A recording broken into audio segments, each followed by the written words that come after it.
What's up, YouTube? Just got off of work, 6:15 this morning. I came home. I had to take I have two kids. I have a 2-year-old and a 4-year-old. I had to take my 4-year-old to school at 8:30, and then I just got home. So I'll be going to bed here in a little bit. Um, I want to talk a little bit about today. What I was thinking is that, like an addictive personality. I hate saying that word, but it seems to be reoccurring in my life all the time. It's like I was first addicted to drugs, and then I transitioned, and now it's like every single hobby or every single thing that I do is just over the top always. I can never just do something like half-ass. It's either like nothing or it's going to be all the way. And that could be a whole range of things, and my wife can account for this. I go through these phases of things that I like, and one week it could be I want to be a magician, and then I'll literally focus all my time and all my energy into becoming a magician for a few weeks, and then it's out the door.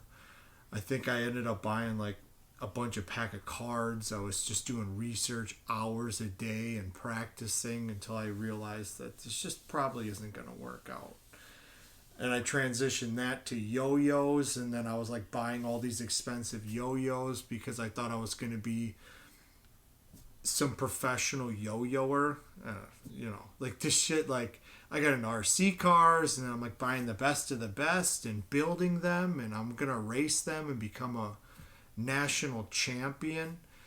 It's like every single hobby that I take on, or like an interest that I want to get into, I'm just become super over the top with it. And it was super prevalent when I started like working out. And working out is something that like I extremely obsessed over, and luckily it was like a healthy obsession. It's something that could like benefit me, but it was just completely over the top, where I was just trying to figure out what's the best way I can build muscle, how can I lose fat, and I'm just reading articles and watching videos, and it's just consuming my life, which was pretty much my saving grace. When I got clean, it just gave me something to like really focus on, something healthy, and I know a lot of people, when you're first getting sober, like for me personally, when I was first getting sober, I had just gotten out of jail. So I mean, I was living in a homeless shelter at the time, so I didn't have any money, so I couldn't really take on any hobbies. And the cool thing about exercise is it's free. You don't have to pay any money for it. You can always go get a workout in somewhere, and it's something that you can obsess over and try to get better at, like just week after week, day after day. And the addiction thing, man, like it just carried over to everything, like food. Like when I'm dieting, like I'm dieting right now, I'm just getting ready for the summer. I want to lean out for that, so I'm like super flat and hungry and starving right now. I'm about to go to bed hungry, wake up hungry. That's the life, though. And my addiction, like it literally transfers over to food too. It's like usually when I make diets for clients where I'm helping them lean out, I don't like to restrict them too much. It has to be something that's like sustainable for the long term. And just completely cutting out all the foods that you like is just not sustainable. And the truth is, you can get lean without cutting out all those foods. You can fit those into your diet. But for me personally, I have to stay either fully committed to just eating clean food or nothing at all. That's the way it goes. Like my favorite thing to eat are like peanut butter and jelly sandwiches. And could I fit a peanut butter and jelly sandwich into my diet and still lose weight and still lean out for the summer? Yes. But it's like the carryover. It's like as soon as I have one peanut butter and jelly sandwich, then I'm having a peanut butter and jelly sandwich every hour. It's legitimately, it's going to be like every hour to 2 hours I'm making 2 peanut butter and jelly sandwiches. And they're not like small peanut butter and jelly sandwiches. Let me ask you a question. Does anybody put butter on their peanut butter and jelly sandwiches? That's the big question. Am I the only person out here that puts butter on their peanut butter and jelly sandwiches? I think it's absolutely just delicious. My wife is disgusted by it, and the majority of people I ask about it, they're also disgusted by it. But I'll do a massive amount of butter and a massive amount of peanut butter and the jelly, which is like moderate amounts. So I mean, like, my peanut butter, I've never like actually measured them out, but they have to be close to like 800 to 1,000 calories a piece.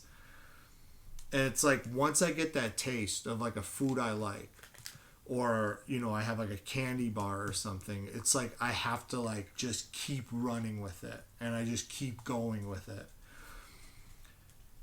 It's it's like a positive and a negative, because it's having that trait is like, it's like such a good thing, but it's also such a bad thing. Like, it's allowed me to like obsess over my work, obsess over, you know, working out, and it's like allowed me to succeed in a lot of things, but it also has hurt me in a lot of things also. And actually, I just got this in. I don't know if any of you guys are sneakerheads out there. I'm a big sneakerhead, so this is one of my addictions. I like to collect shoes. I like to wear them. I buy, sell, and trade them. I just got this one a couple weeks ago. If you're a sneakerhead, you probably know that it had gotten released. This is the Jordan 4, the Breads. So these are going to be the new reimagined Bread 4s that just came out in leather. And they had a pair before that I believe was released in 2018. Obviously, you guys are going to correct me if I'm wrong. Obviously, terrible memory. That was a suede pair. And these are supposed to be in leather with a little bit different of a fit and better comfort. Kind of mocked off the Pine Green SB Nike 4s that released earlier in the year. Check these out. There it is. Jordan 4 SB.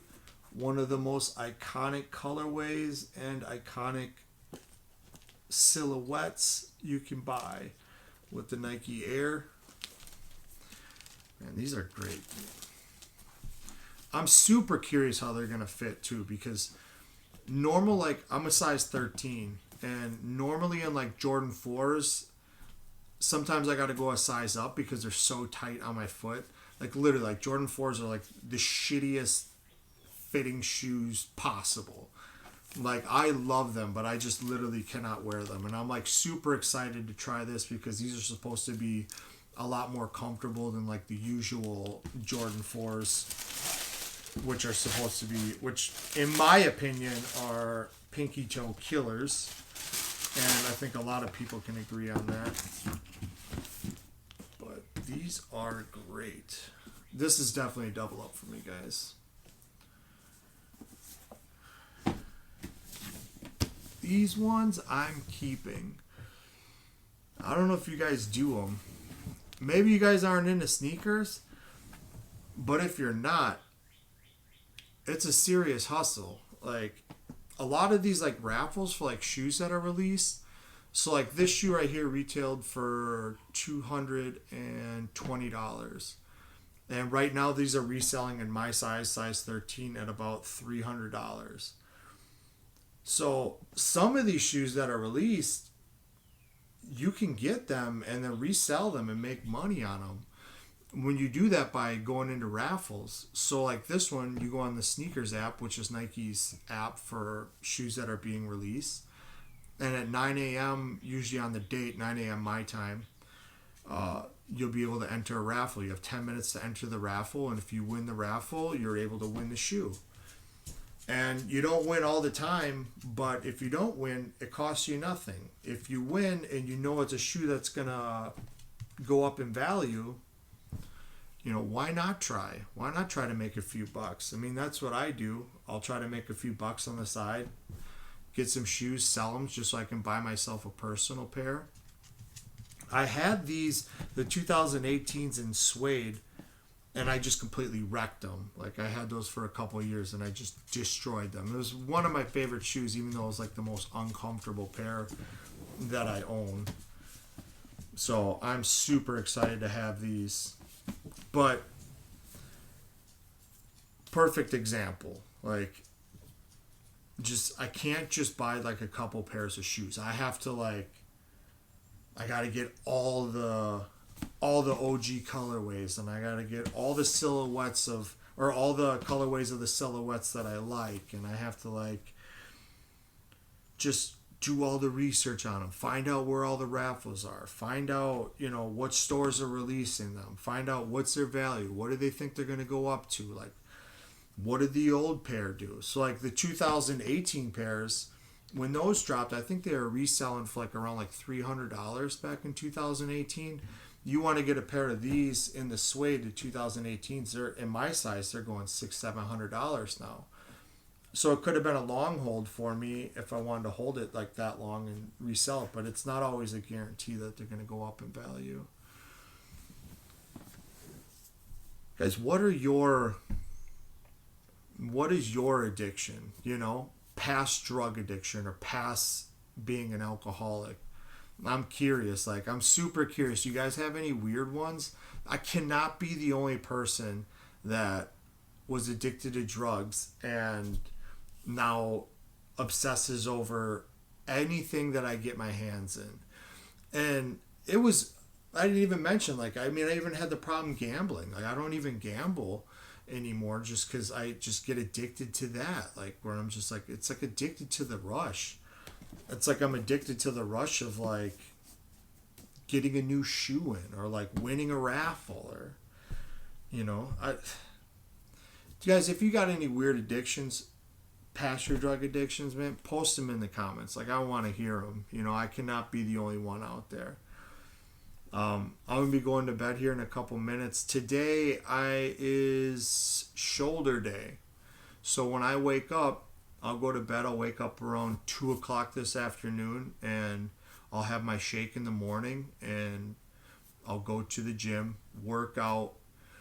If I have to go to the grocery store, get some groceries, cook some food, and then I got to pick up my kids by 4 o'clock. So it's a real tight schedule.